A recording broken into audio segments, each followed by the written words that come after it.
Bonjour, j'espère que vous allez bien. Je suis Franck Ba, responsable de la SRL Kaufman Solutions et promoteur de l'application de recherche immobilière Monimo24.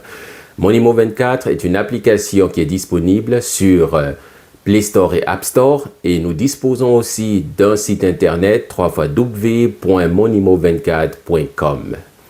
Alors, aujourd'hui, je voudrais revenir sur quelques conseils de sécurité qui sont très importants lorsque vous recherchez un bien immobilier. Voilà. Dans la pratique, lorsque vous êtes pendant longtemps à la recherche d'un bien à louer, par exemple, et que vous trouvez sur les réseaux sociaux une offre qui vous intéresse, la première des choses que vous faites, c'est de contacter celui qui a publié cette annonce sur les réseaux. Et lorsque, dans un premier cas, vous prenez contact avec ce dernier, dans certains cas, il y a des démarcheurs, il y a des agents immobiliers qui vous demandent de réserver ce bien immobilier afin d'être sûr de l'avoir. Et pour cela, ils vous demandent de faire un dépôt d'argent. Voilà, déposer de l'argent, envoyer de l'argent, une certaine somme, pour vous garantir que vous allez recevoir la maison, qu'on va vous réserver la maison pour aller la visiter plus tard. Alors, ce conseil que nous pouvons vous donner, c'est de ne jamais faire de dépôt ou de transfert d'argent à des inconnus. Parce que déjà, de un, vous ne connaissez pas cette personne. Et de deux, lorsque cette personne, qui vous dit que cette personne est fiable. Et de trois, une fois que cette personne a reçu le dépôt et qu'elle ferme son téléphone, quelle garantie est-ce que vous avez et quels moyens est-ce que vous avez de récupérer votre argent? Voilà, donc c'est ce premier point de sécurité sur lequel nous voulons attirer votre attention pour vous dire ne faites jamais de dépôt pour réserver un bien immobilier pour un bien qui vous plaît. Si vous voulez effectivement avoir ce bien, il faut vous aménager votre emploi du temps et aller rencontrer ce démarcheur ou cet agent immobilier là pour voir effectivement ce bien là. Le deuxième point sur lequel je veux revenir, c'est de toujours vous faire accompagner lors des visites. Il ne faut jamais aller tout seul pour une visite parce que vous ne savez jamais ce qui vous attend là-bas. Voilà. Donc, vous faire accompagner, ça peut être un collègue, ça peut être une amie, un frère, une sœur, tout et tout.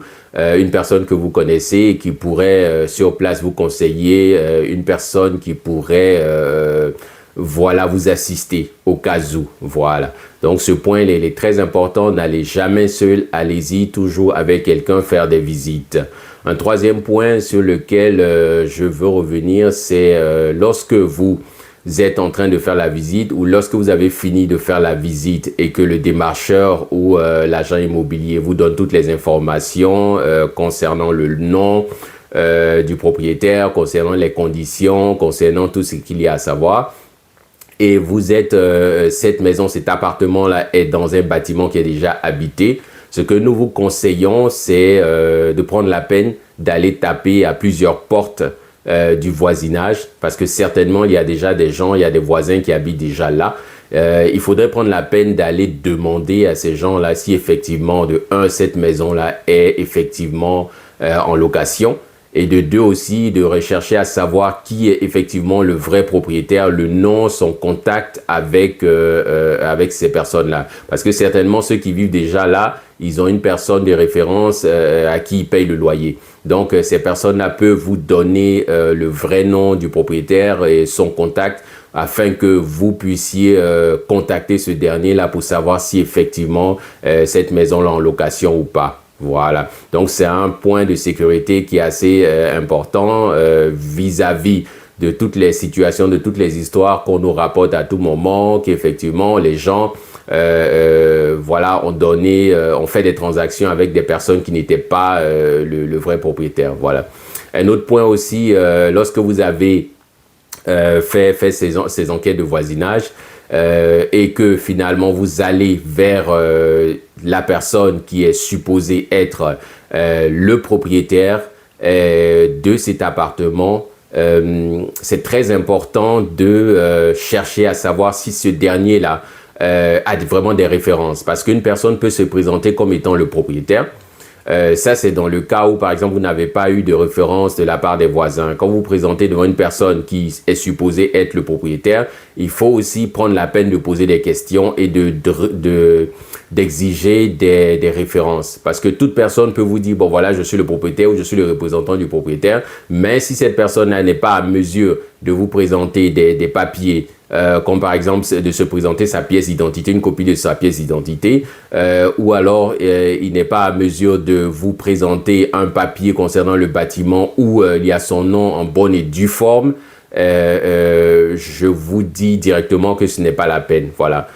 Il y a la situation où beaucoup prendront peur pour dire, bon, si je suis trop exigeant, si je demande trop d'informations à celui-là, peut-être qu'il va dire, il va se fâcher, il va dire non, c'est même pas la peine, voilà, je vous loue même pas l'appartement.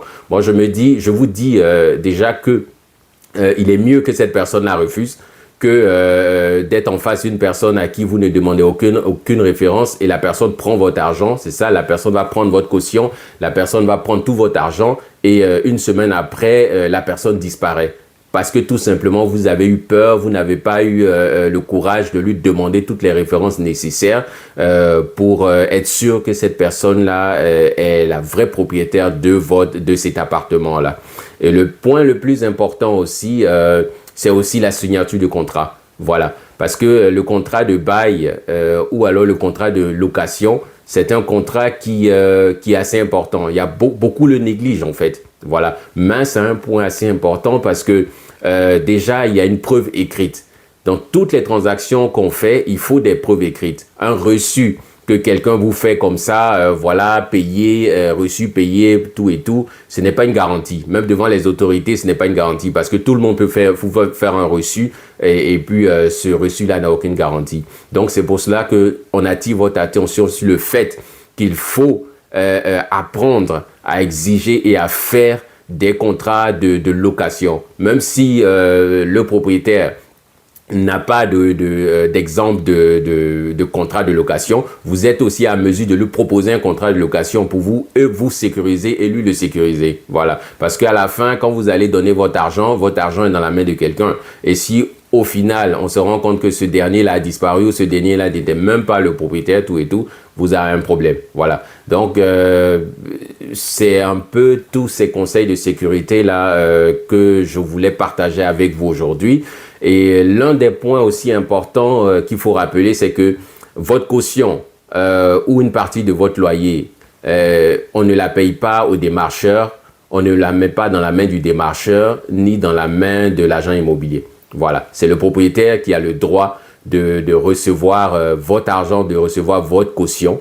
Parce que si vous donnez votre argent à un démarcheur, quels que soient les arguments qu'il vous dit, si vous donnez votre argent et il disparaît, ça c'est à vos risques et périls. Voilà. Donc, j'espère que ces conseils-là vont vous aider à au moins faire attention prochainement lorsque vous serez prêt à conclure un contrat de location ou alors vous engager par rapport à une location. J'espère aussi que vous avez aimé cette vidéo. Si vous l'avez aimé, alors likez-la, partagez cette vidéo et surtout le plus important, n'oubliez pas de télécharger notre application Monimo24 qui est disponible sur Play Store et App Store. Merci et à bientôt. Au revoir.